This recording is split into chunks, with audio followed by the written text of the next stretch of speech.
and we came up with a name years ago, Class Act Trucking. Peterbilt always had those ads with Class Act, so that's what we named it. Southwest of Lexington, about 35 miles. That was back in the 90s, and then we quit for a long time, and we started back in 2014.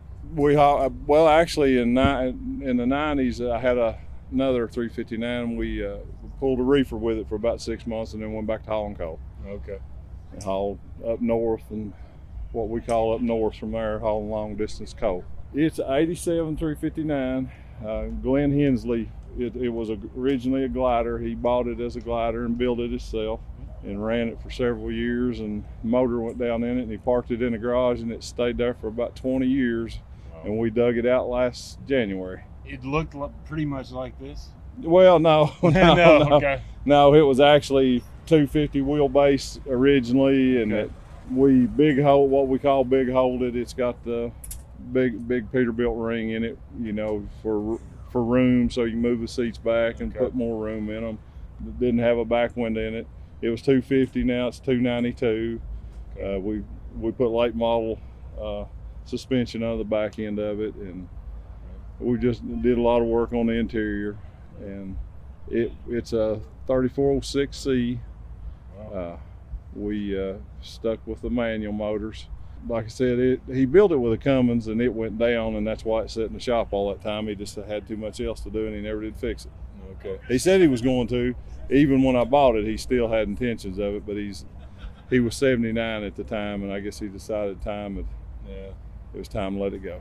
So I knew where this motor was at. It had been built, and the guy had intentions of using it. He put everything in it new, and then whatever he was going to put it in, he was going to build a wrecker or something. He changed his mind. It was sitting in his shop. I knew where it was at for a year or so. Right. Finally, when I bought this, I just went and got it and put it in there. And we put 18 speed in it. They both come out with 15 speeds, and we put 18 speeds in them, just a little more practical for this day and time.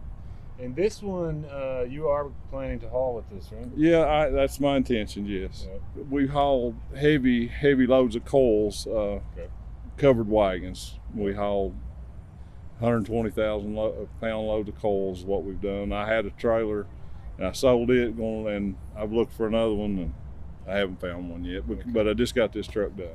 I had one that I was working, and when that one was coming out of the body shop, I said, I don't need two trucks. Right. And so I was going to drive this one. And then when I got it out, and I knew the places I go, and I just couldn't do it. We worked on this thing for about 5 years, and all it ever did, it was a guy bought it new in '84, and he put it in hauling, same thing that I used to do, long distance coal from eastern Kentucky.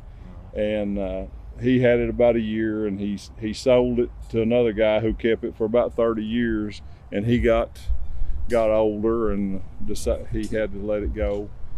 And another boy bought it and had it about 6 months, and something happened. He sold it, and I bought it. I wanted it when the guy sold it the first time, but I was out working and I couldn't get home to get it. Somebody else got it in front of me. Wow. But I wound up with it, and we've done everything to it. We've wood floors in it, and air ride under the front end, flex air under the back end, stretched it to 285, and stainless and the whole nine. Back window, big hold it. We put a lot of effort into this one, and that's why it just seemed impractical to work. This is 84. 84, okay. And this is 87. Okay. 87 is the last year they did those, right? Right. Yeah. Yes. Yeah. Yes. That's the dead giveaway. And originally, this truck came out with a lube refiner and a power steering there instead of a breather. And even I remember I've worked around this truck when it was back in the 80s and 90s, and I always hated that. So when I bought it, I said, that's the first thing going to go. We're going to put a breather there. So that's what we did. Right. And some people love that, but I didn't. So this one, but we've changed everything in this one. This is all new. Everything's new. And I added those lights. I mean, the lights in these things are hard. The parts are hard to find, so we just put the stainless lights in it. Yes, the retro wheel, but we also put tilt wheel in both of them. These didn't come with tilt wheel. Yeah.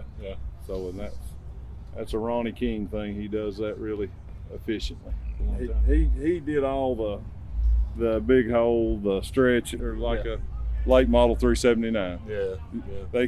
It's not unibuilt because I didn't want to.